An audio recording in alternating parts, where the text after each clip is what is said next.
ल त यो फर्स्ट कोठा भयो एन्ट्रेन्समा माथिको फ्लोर। सो यहाँ चाहिँ यस्तो डस्टिङ गर्नु पर्यो है।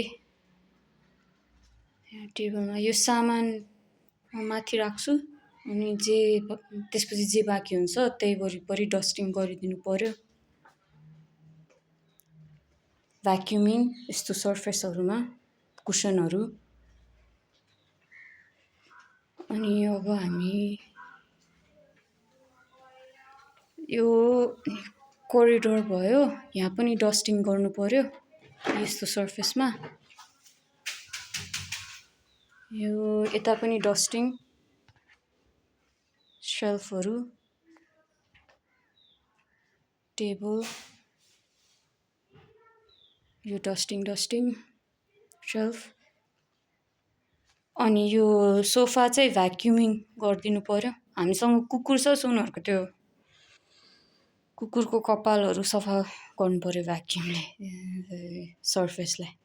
अनि जस्तो छ त्यस्तै राखिदिने।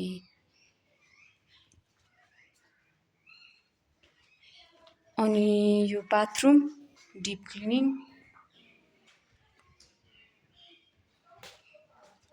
अनि यो भित्र आएर छौं। यता डस्टिङ पुछ्ने र पुछ्ने। भ्याक्युमिङ यहाँ भयो कार्पेटको।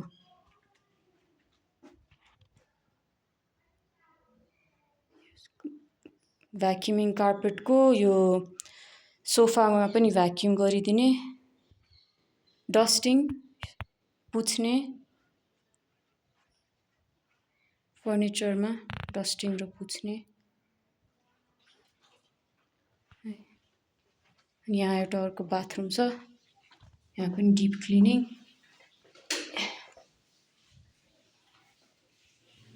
सिंक यस्तो छ।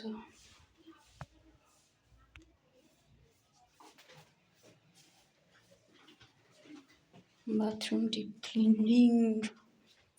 अब अर्को कोठा, यहाँ पनि भ्याक्युमिङ कार्पेट यति छ। Vacuuming, dusting पुछ्ने।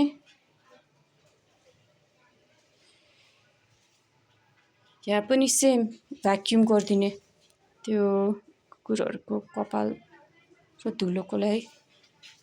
यो पनि भ्याक्युम गरिदिने तन्ना माथि नै, यहीँ बस्छ कहिलेकाहीँ कुकुरहरु। यो यतिकै छाड्दा हुन्छ, केही छैन। ओके। अब यहाँ किचनमा चाहिँ अरु केही हैन, मात्र यो सर्फेस चाहिँ पुछिदिनु पर्यो, यो कबर्डहरुको सर्फेस है।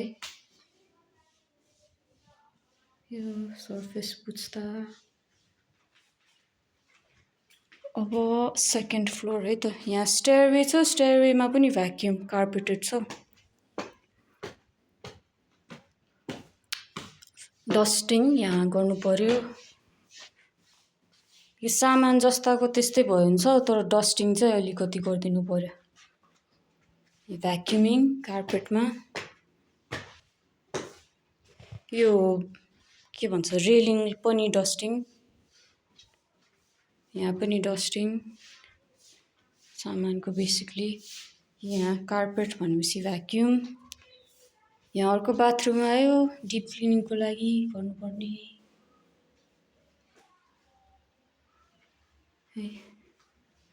यो अर्को कोठा भ्याक्युमिङ यहाँ पनि, अनि डस्टिङ र पुछ्ने सर्फेस।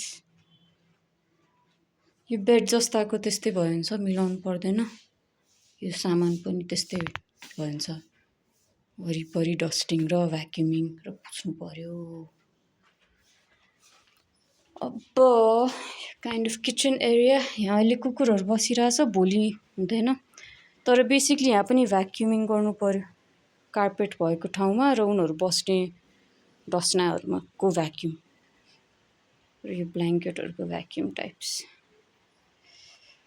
अनि यो काउन्टर टप पुछिदिनु पर्यो है। ओके। अब